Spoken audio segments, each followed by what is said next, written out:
ശശി തരൂർ അദ്ദേഹത്തിൻ്റെ എക്സ് പ്ലാറ്റ്ഫോമിൽ പുതിയൊരു സർവേ അദ്ദേഹം ഷെയർ ചെയ്തിട്ടുണ്ട്.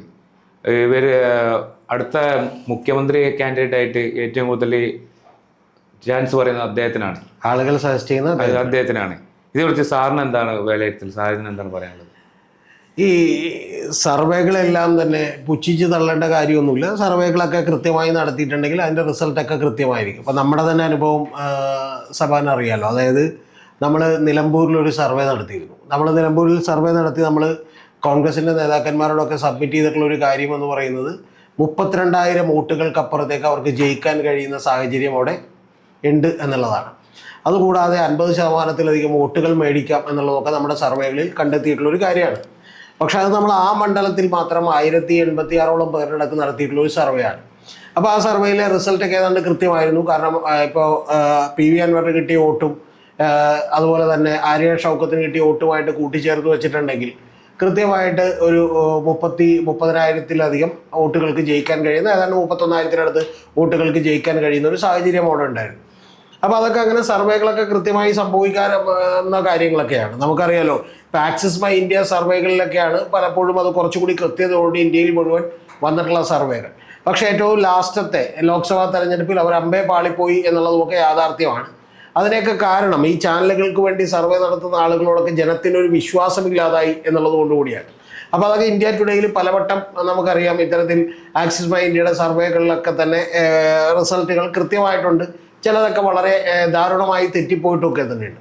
ഇനി നമുക്ക് ഈ സർവേയിലേക്ക് വന്നാൽ, ഈ സർവേ താരതമ്യേന ഒരു പുതിയ ആളുകൾ നടത്തിയിട്ടുള്ള, ഒരു പുതിയ കമ്പനി നടത്തിയിട്ടുള്ള സർവേയാണ്. ആ സർവേ വോട്ട് വൈബ്സ് എന്ന് പറയുന്ന ഒരു കമ്പനിയാണ് സർവേ നടത്തിയിട്ടുള്ളത്. അവർ എസ്റ്റാബ്ലിഷ് ചെയ്തേക്ക് തന്നെ 2025 ഫെബ്രുവരിയിലെ മാർച്ചിലൊക്കെ തന്നെയാണ്. പക്ഷെ അതിൻ്റെ പുറകിലുള്ള ആളുകൾ മുഴുവൻ അങ്ങനെ പുതിയ ആളുകളൊന്നും അല്ല. ഇപ്പോൾ അമിതാഭ് തിവാരി എന്ന് പറയുന്ന ഒരാൾ, അദ്ദേഹം ജേർണലിസ്റ്റ് ആയിരുന്നു, മറ്റു പല മാധ്യമങ്ങളിലൊക്കെ വർക്ക് ചെയ്തിട്ടുണ്ട്. അദ്ദേഹം ഒരു ഓതറാണ്. അദ്ദേഹത്തിൻ്റെ നേതൃത്വത്തിലുള്ള ഒരു സ്ഥാപനമാണ്. പിന്നെ അതുകൂടാതെ അവർക്ക് മറ്റു പല സ്ഥാപനങ്ങളൊക്കെ കൂടിയുണ്ട്. അപ്പോൾ അതുകൊണ്ട് അവർക്ക് തീരെ പരിചയമില്ലാത്ത ഒരാളുകളൊന്നുമല്ല. അവർ ബീഹാർ തെരഞ്ഞെടുപ്പുകളെക്കുറിച്ചൊക്കെ തന്നെ പല സർവേകളൊക്കെ നടത്തിയിട്ടുണ്ട്.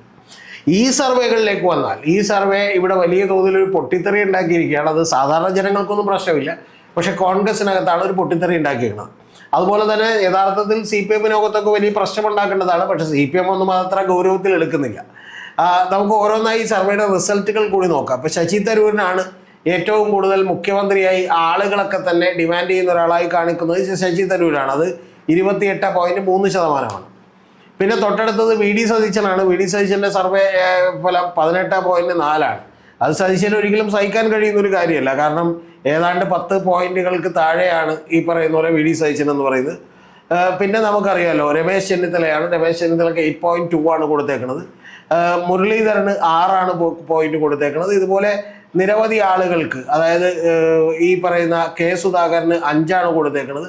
അപ്പോൾ ഇത്തരത്തിലുള്ള ആളുകൾക്കൊക്കെ തന്നെ ഈ റേറ്റിംഗ് കൊടുത്തിട്ടുണ്ട്.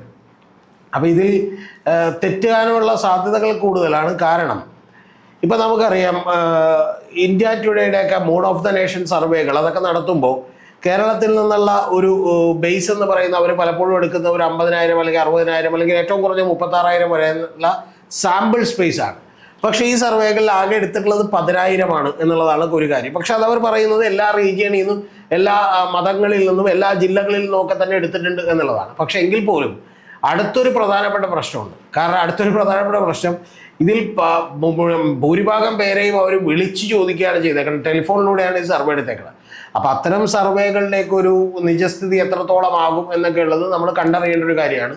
എന്ന് പറഞ്ഞ് അവർ വിളിക്കുന്നവരെല്ലാം വളരെ ഭംഗിയായി സംസാരിക്കുകയും മാക്സിമം വിവരങ്ങൾ എക്സ്ട്രാക്ട് ചെയ്യുകയൊക്കെ ചെയ്തിട്ടുണ്ടെങ്കിൽ അത് ശരിയാകാനുള്ള സാധ്യതകളൊക്കെ ഉണ്ട്. പക്ഷേ ഇതിൽ എനിക്കൊരു വിശ്വാസം തോന്നുന്നില്ല ഇത് ഇത്രത്തോളം വലിയ ഡിഫറൻസ് ഉണ്ടാവുമെന്ന്. പക്ഷെ ഒരു കാര്യം കറക്റ്റാണ്.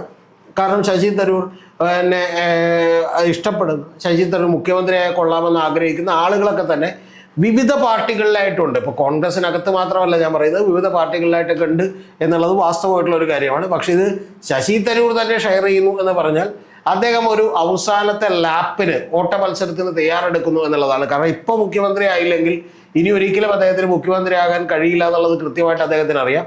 അപ്പോൾ അതുകൊണ്ട് അദ്ദേഹം ഒരു മുഖ്യമന്ത്രി പദം കിട്ടിയാൽ എന്ത് ചെയ്യും എന്നൊക്കെ നേരത്തെ ചോദിച്ചതിന് അദ്ദേഹം പറഞ്ഞിട്ടുള്ളത് ഞാനിത് ചാടി പിടിക്കും എന്നൊക്കെ ഉള്ളതാണ്. അപ്പോൾ അദ്ദേഹം തീർച്ചയായും ഏറ്റവും കുറഞ്ഞ ആഗ്രഹങ്ങളിലൊന്നാണ് മുഖ്യമന്ത്രി പദം എന്ന് പറയുന്നത്.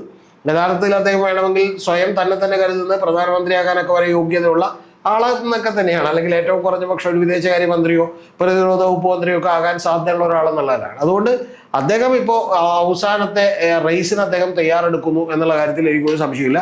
അപ്പോൾ അതിൻ്റെ ഭാഗമായിട്ടാണ് അദ്ദേഹത്തിന് അനുകൂലമായിട്ടുള്ള ഇത്തരത്തിലുള്ള സർവേ ഫലം വന്നപ്പോൾ അത് അദ്ദേഹം പങ്കുവച്ചിട്ടുള്ളത്. പിന്നെ ഈ സർവേയിൽ നമ്മൾ കാണാതെ പോകരുത്, കാരണം CPM-ൻ്റെയും അകത്തുള്ള ആളുകളെ ഈ സർവേയിൽ ഉൾപ്പെടുത്തിയിട്ടുണ്ട്. ഇപ്പോൾ ഉദാഹരണത്തിന് പിണറായി വിജയനാണ്. പിണറായി വിജയന് 17.5% ആളുകൾ, അല്ലെങ്കിൽ അത്രയും പോയിന്റ് ആളുകൾ ഈ പിണറായി വിജയൻ മുഖ്യമന്ത്രി ആകണമെന്ന് ആഗ്രഹിക്കുമ്പോൾ LDF-ന് ഭരണം കിട്ടിയാൽ ശൈലജ ടീച്ചർ മുഖ്യമന്ത്രി ആകണമെന്ന് ആഗ്രഹിക്കുന്നവർ 24.2%. അതിലൊക്കെ ഒരു ലോജിക്കുണ്ട്. കാരണം CPM-നകത്തെ ആളുകൾ ആണെങ്കിൽ പിണറായി എന്ന് ആലോചിക്കുള്ളൂ. പക്ഷേ ബാക്കിയുള്ള ആളുകളെയൊക്കെ തന്നെ ഒരു കേരളത്തിലെ മൊത്തം സമൂഹം എടുത്തു വെച്ചാൽ ആ ശൈലജ ടീച്ചറായ കൊള്ളാം എന്നുള്ള ഒരുപാട് ആളുകളൊക്കെ തന്നെ അതിനകത്തുണ്ടാവും. പിന്നെ നമുക്കറിയാലോ മറ്റ് പല ആളുകളൊക്കെ ഇപ്പോൾ ഗോവിന്ദൻ മാഷ് 2.2 ആണ് കിട്ടിയേക്കുന്നത്. അതുപോലെ തന്നെ MA ബേബിക്ക് ഇതിൽ പരിഗണിച്ചിട്ടുണ്ട് 5.8 ആണ്. മുഹമ്മദ് റിയാസിന് 5.3 ആണ്. അപ്പോൾ ഇത്തരത്തിലുള്ള ഞങ്ങൾക്ക് അഭിപ്രായമൊന്നുമില്ല എന്ന് പറഞ്ഞേക്കണം 41.5% ആളുകളുണ്ട്. പക്ഷെ അവരിതധികം ബോധർ ചെയ്യാത്തത് എന്തുകൊണ്ടാണെന്നറിയോ? അവരിത് ബോധർ ചെയ്യാത്തത് ഭരണവിരുദ്ധ വികാരം വളരെ കൂടുതലാണ് എന്നുള്ളത് ഈ സർവേകളിൽ പറഞ്ഞിട്ടുണ്ട്. അപ്പം അതുകൊണ്ട് അവർ ഈ സർവേയെ ഒന്നടക്കം തന്നെ തള്ളിക്കളയും. പക്ഷെ ഭരണവിരുദ്ധ വികാരം വലിയ തോതിലുണ്ട്, UDF അധികാരത്തിൽ വരാനുള്ള സാധ്യതയുണ്ട് എന്നൊക്കെ പറഞ്ഞതിന് ശേഷം ഇത്തരത്തിലുള്ള ഒരു സർവേ വരുമ്പോൾ ഞാൻ ഈ റേസിൽ നിന്ന് പിന്മാറിയിട്ടില്ല എന്നുള്ളതാണ് കൃത്യമായി ഈ ശശി തരൂർ പറയുന്നൊരു കാര്യം. UDF-ലെ മറ്റു നേതാക്കളിൽ എങ്ങനെയാണ് സാർ പ്രതികരിച്ചത്? മറ്റ് നേതാക്കന്മാർ വലിയ പുച്ഛത്തോടും പരിഹാസത്തോടും കൂടിയാണ് ഇതിനെതിരെ പ്രതികരിച്ചിട്ടുള്ളത്. അങ്ങനെ ഒന്നും പ്രതികരിക്കാത്ത ഒരാൾ യഥാർത്ഥത്തിൽ VD സതീശൻ മാത്രമാണ്.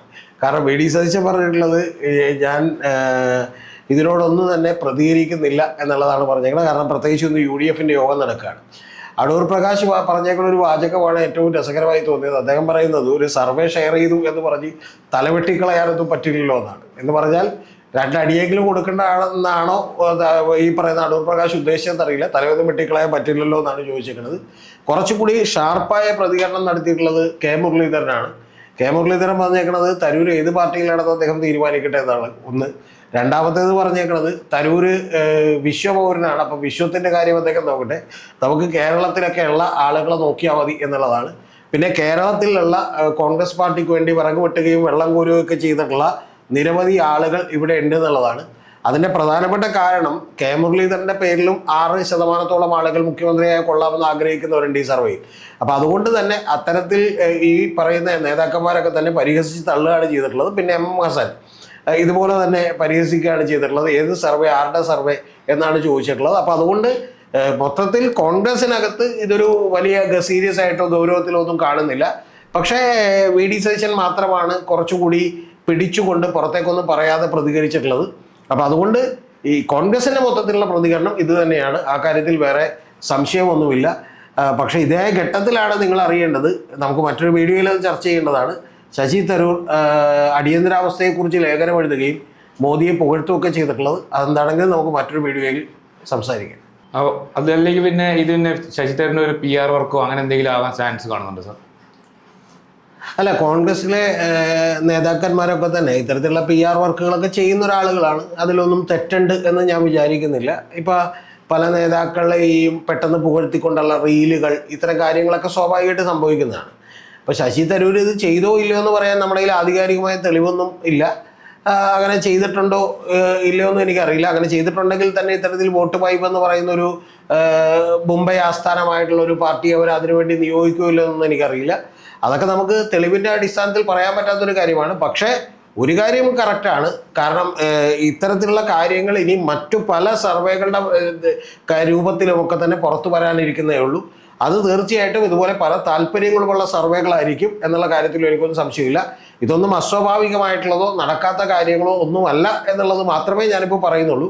മറ്റ് സഭ ചോദിച്ച ചോദ്യത്തിന് എനിക്ക് ഉത്തരം പറയാൻ പറ്റാത്തത് നമ്മളത് ആഴത്തിലേക്ക് ഇറങ്ങി അത് പരിശോധിക്കണം എന്നുള്ളത് കൊണ്ടാണ്. പക്ഷെ അങ്ങനെയൊന്നും ഞാൻ വിചാരിക്കുന്നില്ല. പല താല്പര്യങ്ങളും ഒക്കെ ഇതിൻ്റെ പുറത്ത് ഉണ്ടാകാം എന്ന് തന്നെയാണ് ഞാൻ വിചാരിക്കുന്നത്. പക്ഷെ ഒരു കാര്യം ഞാൻ പറയാം, ഒരു 10% ആളുകളെങ്കിലും ശശി തരൂർ മുഖ്യമന്ത്രിയായാൽ കൊള്ളാമെന്ന് ആഗ്രഹിക്കുന്ന എഡ്യൂക്കേറ്റഡ് ആയിട്ടുള്ള യങ് ആയിട്ടുള്ള ക്രൗഡൊക്കെ ഇവിടെ ഉണ്ട് എന്നുള്ളത് വാസ്തവമായിട്ടുള്ള കാര്യമാണ്. അത് VD സതീശനേക്കാൾ കൂടുതലായിരിക്കുമോ എന്നൊക്കെ ഉള്ളത് മാത്രമേ നമുക്കിനി കാത്തിരുന്ന് കാണേണ്ടതുള്ളൂ.